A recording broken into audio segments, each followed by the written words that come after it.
Let's look at the capital asset pricing model, the framework for pricing assets based on return and volatility.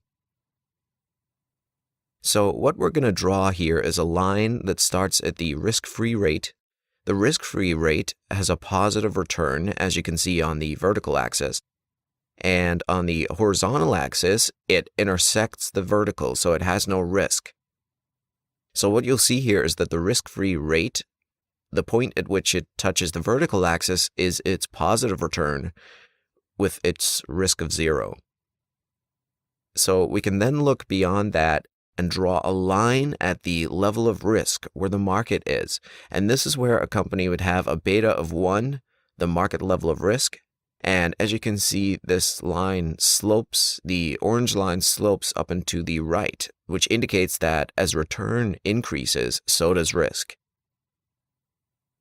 And then we can measure the equity risk premium, which is the additional amount required by investors for the risk that they're taking. It's typically between 3 and 9%, but it varies by country and by market.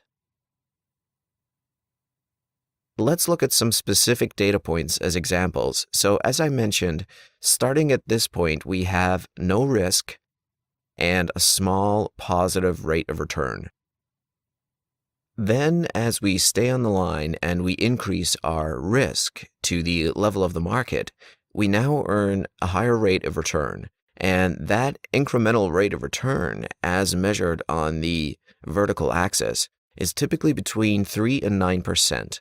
We could then go further along the line to this data point, where we have what might be a beta of 2, so twice as volatile as the market.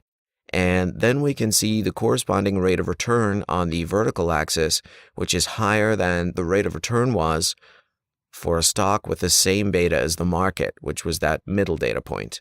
Now let's go off the line a bit and explore what happens elsewhere on this graph.